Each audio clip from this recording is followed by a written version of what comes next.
Bapak, Ibu, saudara-saudari sekalian, jangan lupa ya, subscribe, like, and share.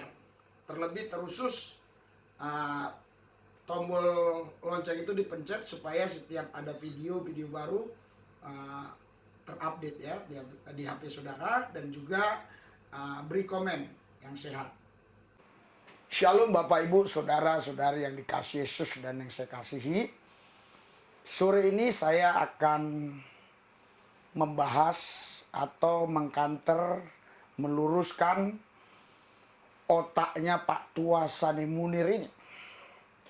Karena Pak Sani Munir berkata kepada Dr. Diki Ngadas, jikalau Dr. Diki Ngadas bisa membuktikan bahwa Yesus itu adalah Tuhan, Dr. Diki Ngadas diberi hadiah 25 juta. Sekarang kebalikan lagi, saya mau katakan kepada Pak Tua Sani Munir yang di dalam otaknya hanya angin, dan kalau dia bicara yang keluar pun angin, saya juga mengatakan hampir sama dengan Pak Sani Munir ini. Jikalau Sani Munir bisa membuktikan bahwa Alkitab yang 31.173 ayat ini, semua ayat-ayat itu membuktikan bahwa Yesus itu bukan Tuhan, maka Anda Sani Munir saya kasih 25 juta. Mari kita saksikan video yang berikut ini. Sudah beberapa kali saya menantang beberapa pendeta di YouTube dengan hadiah 10 juta rupiah. Namun, sampai saat ini tidak ada yang berani menerima tantangan saya. Bukan soal 10 juta rupiah, tetapi kejantanan mereka yang saya minta untuk mempertanggungjawabkan omongan mereka yang memojokkan Islam di YouTube. Kali ini, saya menantang Dr. Diki Ngadas untuk mempertanggungjawabkan tuduhannya di YouTube terhadap kami umat Islam. Saya sediakan hadiah 25 juta rupiah kalau dia bisa menjawab tantangan saya. Pemirsa, perhatikan pernyataan sinisnya terhadap umat Islam yang menolak ketuhanan Yesus.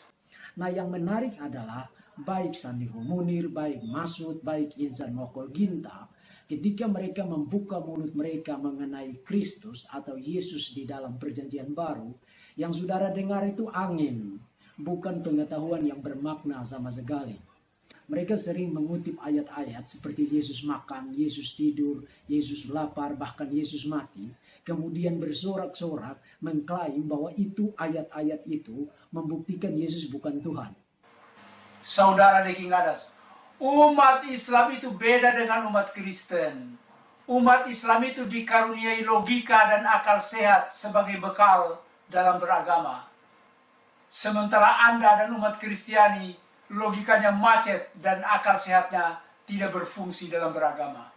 Saudara Deki, yang lapar, yang makan, yang tidur dan mati itu adalah manusia, bukan Tuhan.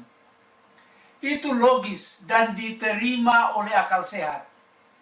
Tetapi umat Kristiani, terutama Dr. Diki Ngadas ini, tetap ngotot mengatakan bahwa Yesus adalah Tuhan. Anda sudah lihat dan Anda sudah dengar apa yang dikatakan oleh Sani Munir tadi. Sani Munir ini di dalam otaknya yang ada hanyalah angin. Orang biasanya di perutnya angin, tapi di otak si Pak Tua ini angin. Karena di otaknya angin, yang keluar dari mulutnya pun angin. Jadi pada umumnya manusia itu di perut angin, keluar angin dari bawah, dari dubur.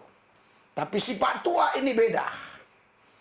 Dia di kepalanya angin, sehingga yang keluar kata-kata itu hanyalah angin. Kalau Pak Sani Munir ini mengatakan kepada Dr. Diki Ngadas dan kepada semua para pendeta orang Kristen yang bisa membuktikan bahwa Yesus Tuhan, diberi 25 juta.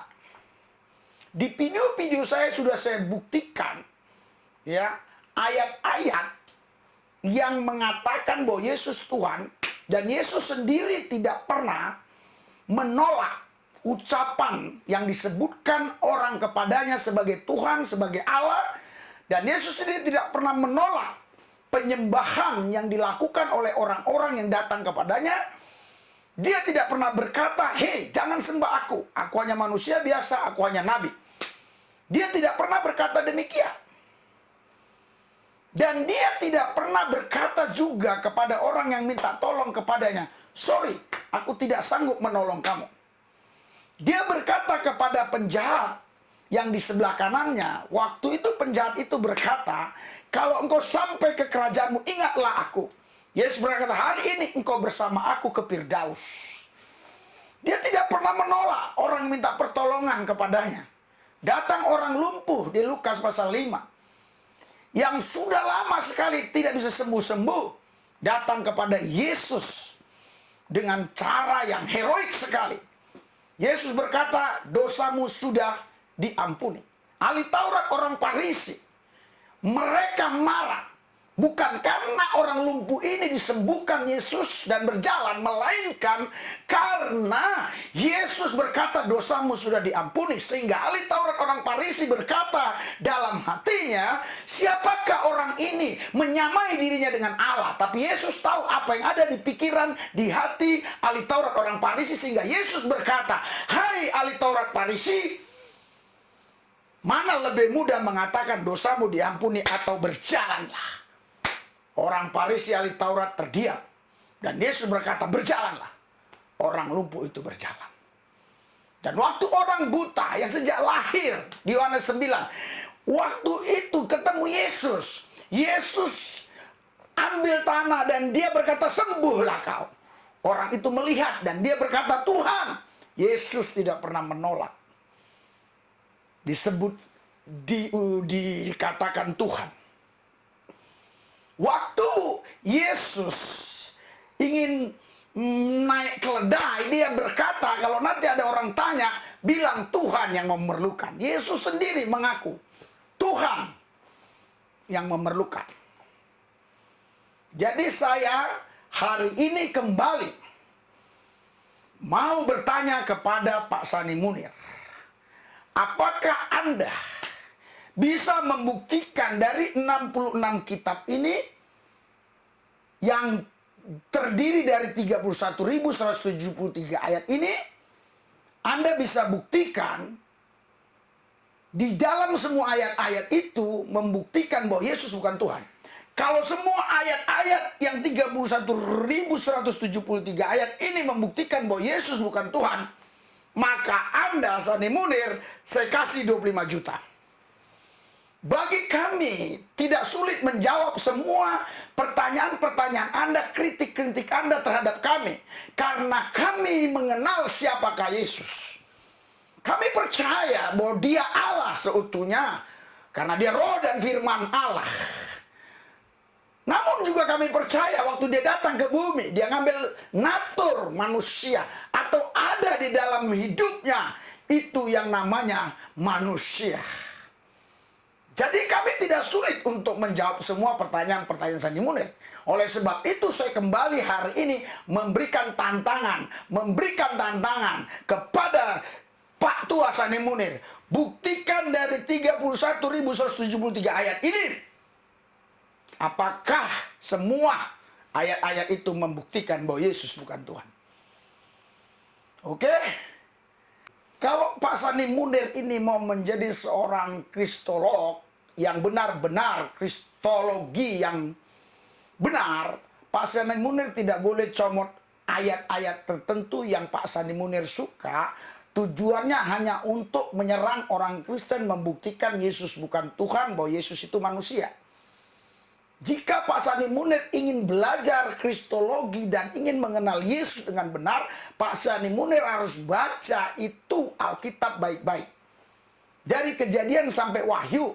Mulai dari Kejadian juga sudah ada nubuatan tentang di mana nanti benih wanita itu akan lahir akan menginjak si iblis, si ular tua itu.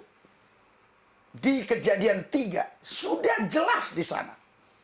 Jadi kalau kita lihat di Alkitab, di sana dikatakan Abraham memperanakkan Ishak, memperanakkan Ismail dan segala macam. Di sana dikatakan laki-laki yang memperanakkan. Seharusnya kan perempuan. Itu budaya Yahudi demikian memang. Tapi kenapa di Kejadian itu benih wanita? Seharusnya yang ada benih pria, bukan benih wanita. Nah, ini sebenarnya sudah ada nubuatan. Kalau Pak Sani Munir baca di Yesaya, di Yeremia, Pak Sani Munir baca di Mika, jelas, apalagi di Yesaya, akan lahir. Telah lahir, itu nubuatannya. Seorang putra yang disebut penasihat ajaib, Allah yang perkasa, Bapa yang kekal, Raja damai. Jadi itu digenapi semua ada di dalam diri Yesus. Jadi kalau kita lagi baca perjanjian baru, itu jelas. Yesus di sana jelas. Dia Tuhan Allah. Karena dia berkata kepada Petrus. Apa kata Yesus kepada Petrus? Menurut kalian siapa saya? Semua menjawabnya salah. Ada yang bilang Yeremia, ada yang bilang Elia, ada yang bilang Yohanes, salah seorang nabi. Tetapi Yesus bilang, siapa? Petrus bilang, kau Mesias, anak Allah yang hidup. Petrus, bukan kau yang mengatakan, tapi Bapa yang menyatakan. Artinya, Petrus mengenal Yesus sebagai Mesias. Bukan sekedar manusia biasa. Mesias itu adalah gelar yang disandang oleh Tuhan. Dia adalah Mesias itu. Jadi jelas kalau Pak Sani Munir baca baik-baik. Jadi saya ajarkan kepada Pak Sani Munir kalau mau mengenal Yesus dengan benar harus baca Alkitab secara komprehensif dan belajar kepada orang yang sudah mengenal Yesus. Jangan pakai buku-buku orang yang tidak mengenal Yesus, yang hanya otaknya angin dan keluar pun angin. Asal bunyi, omong doang, tidak ada isinya. Jadi bagi kami ucapan Pak Sani Munir itu hanya angin, omong kosong. Nggak ada isinya sama sekali. Oleh karena itu, saya ingatkan sekali lagi, saya sarankan kepada Pak Sani Munir, lebih banyak belajar lagi. Saya siap kalau Pak Sani Munir mau belajar dengan saya, tapi hanya hari-hari tertentu saya bisa mengajar Pak Sani Munir. Oke Pak Sani Munir, Tuhan memberkati. Kalau Pak Sani Munir bisa buktikan semua ayat-ayat itu membuktikan Yesus bukan Tuhan, maka Pak Sani Munir saya kasih 25 juta. Haleluya. Tuhan Yesus jamah Pak Ustadz Sani Munir, kuasamu bekerja supaya dia mengenal Tuhan Yesus secara komprehensif, mengenal Yesus dengan benar, bukan hanya mengenal Yesus sebagai anak manusia, tapi dia juga dapat mengenal Yesus sebagai Tuhan Allah dan Juru Selamat. Dalam Yesus yang kudus saya berdoa. Amin.